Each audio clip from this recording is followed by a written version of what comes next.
Yang pertama kita jawab jami'ah dirahmati Allah, meminta, entah itu meminta sesuatu yang memberikan manfaat untuk diri kita atau meminta perlindungan yang kita kenal dengan isti'adzah. Permintaan itu adalah ibadah yang paling afdol, dan intisari dari ibadah ada pada doa atau permintaan. Makanya Nabi SAW bersabda, ad-du'a'u huwal ibadah. Jadi tatkala kita berdoa, apa arti dari doa itu? Meminta, entah meminta perkara dunia atau perkara akhirat. Nabi SAW mengatakan huwal ibadah, intisari dari semua ibadah terletak pada apa? Doa. Maka berarti yang kedua jamaah dirahmati Allah, jangan sampai kita merasa bosan untuk selalu meminta kepada Allah. Karena Nabi SAW bersabda, Allah Subhanahu wa ta'ala la yamalu hatta tamallu. Allah itu tak akan bosan untuk selalu mendengar permintaan, rintian, keinginan, doa, permintaan kalian semua dan kita semua sebagai seorang hamba. Meskipun hatta tamallu, meskipun kalian sendiri yang akhirnya bosan. Makanya kita jumpai ya nih jamaah dirahmati Allah, terkadang orang-orang itu kalau meminta, apalagi permintaannya itu berkaitan dengan hajat duniawi, sekali, 2 hari, 1 pekan, kok ternyata nggak nampak apa? Diijabai. Apa yang terjadi? Mutung, bosan. Padahal Allah Subhanahu wa ta'ala nggak pernah merasa bosan, kata Nabi sallallahu alaihi wasallam. Allah semakin sayang, cinta, ingin mendengar keluhan, keinginan, permintaan kita sebagai seorang hambanya. Hatta tamallu, kita sendiri yang menyerah lebih awal, kita sendiri yang mengibarkan lebih awal bendera putih. Kita nggak kuat sudah 2 tahun Ustaz, saya meminta diberangkatkan haji, nggak berangkat, misalnya seperti itu. Akhirnya mutung, sudah dia memutus hubungannya dengan Allah, dia nggak ingin minta lagi akan hal itu.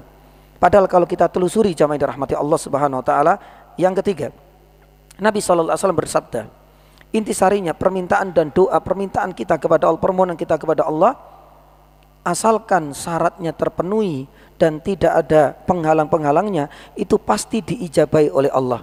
Tapi bagaimana cara Allah mengijabai? Itu ada 3 cara. Cara yang pertama, Allah Subhanahu wa ta'ala mengijabai permintaan kita langsung sesuai dengan apa yang kita pinta dengan lisan kita. Kita minta yang istri yang solehah, Allah kabulkan, berarti ya itu cara Allah yang pertama mengabulkan doa hamba tersebut. Tapi kata Rasul ada yang kedua, ya, yaitu dengan ayatfa. Jadi menghilangkan, menjauhkan, menghindarkan diri kita ini dari madorot yang lebih besar.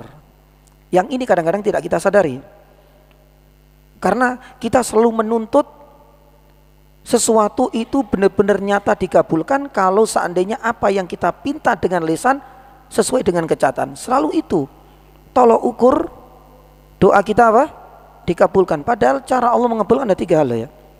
Yang pertama, pas sesuai dengan apa yang kita pinta. Yang kedua, terkadang Allah memalingkan dari madorot yang lebih besar. Ya Allah, mudah-mudahan besok ujian, ya, Engkau berikan aku nilai 90, besoknya dapat nilai 70. Secara real sesuai enggak dengan apa yang dia minta? Enggak. Tapi bisa jadi jamaah dirahmati Allah, angka 60-70 ini adalah bagian dari cara Allah mengabulkan doa hamba tersebut. Bagaimana mungkin hal itu bisa terjadi? Karena Allah Maha mengetahui, kalau seandainya dia dikasih 90 akan semakin sombong, gumede, besar kepala. Allah Maha tahu apa yang ada pada diri ini. Ya Allah, ya besok ujian CPNS, meskipun saat ini banyak yang mundur gitu ya Pak ya. Andai kata ya Allah, besok ujian mudah-mudahan aku diterima. Ternyata Allah ya secara realnya tidak memenuhi keinginan dari hamba tersebut. Apakah Allah tidak mengabulkan? Tidak seperti itu kita cara berpikirnya. Mungkin barangkali itu adalah cara Allah Subhanahu wa ta'ala mengabulkan permintaan, tapi dengan cara yang kedua. Kalau seandainya Allah kabulkan, barangkali ia akan menjadi koruptor kelas kakap. Mungkin barangkali akan terjerumus ke dalam proyek-proyek ilegal dengan memanfaatkan jabatan. Allah Maha tahu. Nah, ini adalah cara Allah mengabulkan yang kedua. Dan yang ketiga, jamaah yang dirahmati Allah, ya, para ulama menjelaskan sebagaimana sabda Nabi sallallahu alaihi wasallam, Allah mengabulkannya itu dengan memberikan dan menyiapkan pahala yang begitu banyak nanti di jannah. Kalau seandainya kita faham dengan cara yang ketiga ini, Allah mengabulkan doa-doa kita, subhanallah, berarti jamaah, setiap lisan ketika kita meminta kepada Allah itu nggak akan sia-sia, karena tetap akan diganjar, diberikan pahala yang sudah disiapkan di jannah. Maka inilah bagaimana cara kita terus untuk meminta kepada Allah. Realnya kita nggak melihat, nggak ada nampak ya kenyataan, akan tetapi kita yakin pundi-pundi pahala ini akan semakin menumpuk dan semakin banyak. Adapun yang terakhir, jamaah dirahmati Allah Subhanahu wa taala, ya terkait yakni doa. Inilah yang menjadi pembeda antara diri ini meminta kepada sesama manusia dengan kita meminta kepada apa? Yakni Allah. Sesering mungkin kita meminta kepada manusia. Hari ini kita minta, besok ngasih proposal, besok lagi ngasih proposal, hari keempat risih enggak? Ya, ini risih orang yang menerima proposal. Orangnya itu saja. Daftarnya juga untuk kebutuhan ini terus. Pasti manusia yang dipinta itu akan merasa kurang nyaman dan risih. Itu bedanya antara kita minta kepada manusia, sesering mungkin kita akan semakin hina di hadapannya. Tapi sebaliknya, tatkala kita meminta kepada Allah Subhanahu wa taala, Allah Subhanahu wa taala akan semakin sayang kepada kita semua. Allah akan semakin cinta kepada kita. Karena itu adalah perintah Allah. Maka sebagai penutup, bukankah Allah Subhanahu wa taala berfirman, "Ud'uni astajib lakum." Sudah. Siapa yang nyuruh kita untuk minta? Yani Allah.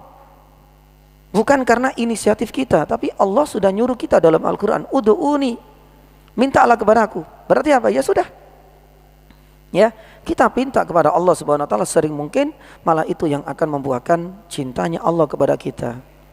Berbeda dengan tatkala kita sering meminta dan memohon kepada sesama yakni makhluk. Mudah-mudahan itu adalah di antara 4 yakni poin ya untuk menjawab pertanyaan tersebut.